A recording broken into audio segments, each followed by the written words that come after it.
What's up, Battlefielders? This is Aaron Sampson. And Ryan Schubert. We want to engage with the community on the topic of combating shooter fatigue with marketing equals fail. Yeah, we're not too happy. But what really kind of got to us was the fact that EA released a couple of very contradictory statements. Yeah. So basically, to summarize, the statements were, we're not abandoning Battlefield 3, which is consistent with their yearly Medal of Honor Battlefield Medal of Honor release schedule, typically in October. Now that statement also right now, this is in defense of something. So what they're defending is the fact that the Medal of Honor Warfighter Limited Edition comes with access to the Battlefield 4 beta. Very interesting that in the same week they also said less than half of Medal of Honor players also play Battlefield, and we are doing our best to design the games to appeal to different communities. Right, so it's even a smaller market than they would have from their own Battlefield players. I mean, essentially, by giving the Medal of Honor Warfighter people the Battlefield 4 beta access, what they're saying is we're appealing to the minority of people who play EA-published shooters at the expense of basically angering the majority of people who just drop $50. Because, hey, Battlefield 3 fans, you're going to buy Battlefield 4 anyway, so who cares? Yeah, they seem to just be of the opinion that they've got the Battlefield captive audience, and they don't need to cater any further to them.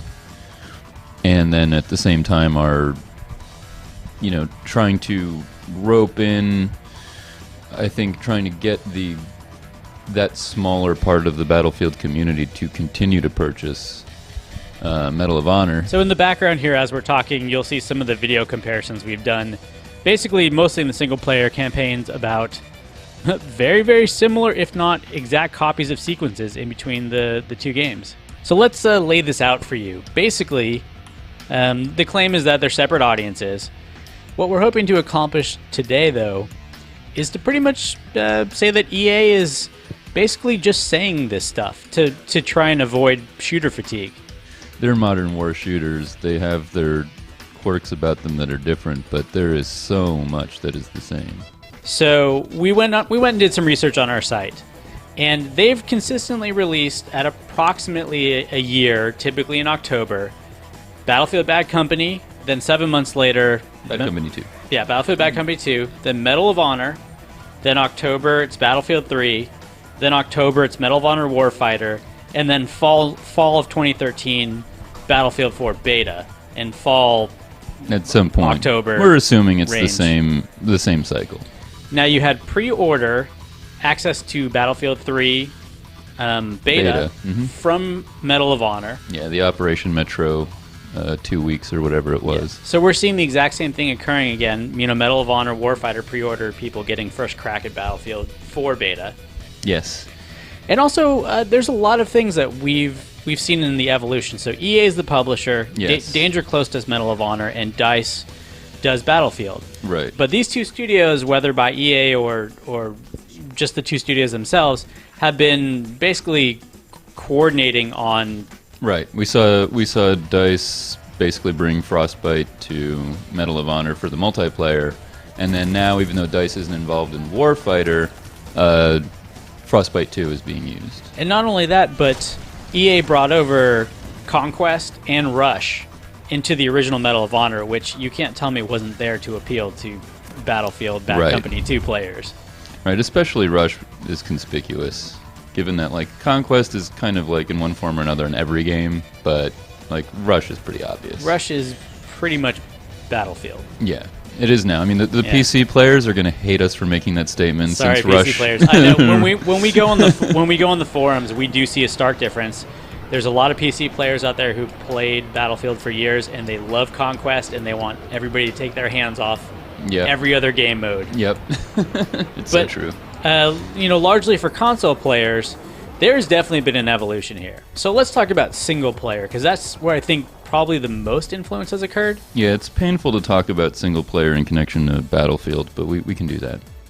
So here's a barrier in Battlefield Bad Company 2. Largely the barriers made sense to what was going on the map. Well, in Bad Company 2, it was rare that you would find yourself in a situation where there was a barrier that you wanted to cross that you couldn't. Yeah. Whereas I found the complete opposite with Medal of Honor, where I was regularly wanting to go in another direction, and the game just wouldn't let me. So basically, in Medal of Honor, you have the most muscle-atrophied soldier on the planet, who quite often cannot open doors on his own, or has to wait for permission to open a door on his own. Yeah, you can't open doors, can't climb over objects, can't be trusted really to do anything. Like, the game literally doesn't trust you as a player to do these things. So, you know, this is kind of the evolution. So we go from openness of Bad Company. Right. Then now we can't open doors on our own, and we can't crawl up ledges on our own. But, oh, by the way, every single one of our squad mates has the power to do any of those things, yeah. So then we get to Battlefield 3, a single-player campaign, and all of a sudden there's this drastic reversal from Bad Company. And also now, you know, again in Battlefield 3, we're being stopped every couple of minutes for like a scripted sequence. So you basically can't continue until the game gives you permission to continue. Like this point in the game where you come across this execution site and it's supposed to be an emotional moment, but really like all I could think of was, you know, why can't I get out of this room? Yeah, I can't. I have to stay here and then wait for the inevitable attack. Or, you know, like in this next sequence where you're vaulting over a wall just kind of unnecessarily. It's just another moment where the game stops you because you just can't continue down this alleyway by yourself. You know, so how did we get from the openness of Battlefield Bad Company to like to a game like Medal of Honor, which actually doesn't trust you to do anything it doesn't tell you? And in fact, you will be penalized for doing something different. And then, you know, that carries into a game like Battlefield, where now they don't even mess with that. If you don't do what they tell you, the game just straight up, you're just dead, instantly dead. It makes you die. And for no reason. The big question is, why did DICE sort of go the Medal of Honor route instead of the Bad Company route? And we're not talking about sort of the feel or tone, because Bad Company was a little cartoony, and DICE didn't want to repeat sort of the cartoony feel. Right. But in the game mechanics themselves, in the channeling of players and the making it more like, you know, a theme park ride, that you are ushered through this experience on a cart, practically. In some cases, literally on rails on a cart. It's true. Battlefield 3 is borderline like a Disney ride with violence. You know, the effects are great. It's beautiful, but you're stuck in a car. Like, you're not getting out of the car. So we're curious what you think, but for us, we saw this as an evolution from Battlefield Bad Company single-player campaign to Medal of Honor single-player campaign being restricted. Or a devolution. Yeah. To all of a sudden, Battlefield 3 pulls an almost Medal of Honor-like campaign out. Yeah, I mean, I'd like to hear what people have to say about it, like what the rest of the community thinks, because I think that regardless, we'll hear plenty of people that would probably agree that the single player is disposable in Battlefield 3 anyway. But think about it. I mean, we've talked about this before. It's an entire disc. It is. There's two discs. They gave you basically a coaster that goes with your multiplayer disc. And co-op. So we also saw a direct evolution in multiplayer. So Battlefield Bad Company 2 has massive open environments. It has lots of destruction. Then DICE goes over to Danger Close. Yes. And they build their Medal of Honor multiplayer with limited destruction, but bring almost all of their modes over and add a couple. Right. And then all of a sudden you get Battlefield 3 with limited destruction. Yes. They again, another like sort of devolution. And more linear objectives. Yes. This all goes against this whole idea that, hey, by the way, we're developing these. EA is saying we're developing these two franchises for completely separate audiences. Yeah, they're definitely homogenizing the experience of their games. Like, they're making them very similar.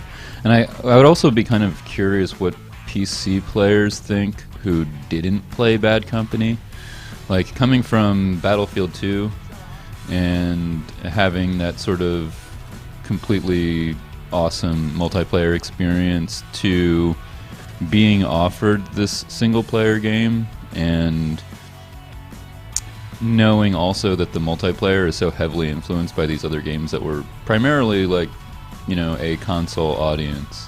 On that note, both console players and PC players, we would like to hear what you think about the timing of the Battlefield 4 announcement, premium Medal of Honor, EA's statements about trying to keep the two franchises separate by design, and whether you saw an evolution between the single-player campaigns or influence between the single-player campaigns. Is it just us that these things are devolving, or do you agree with us?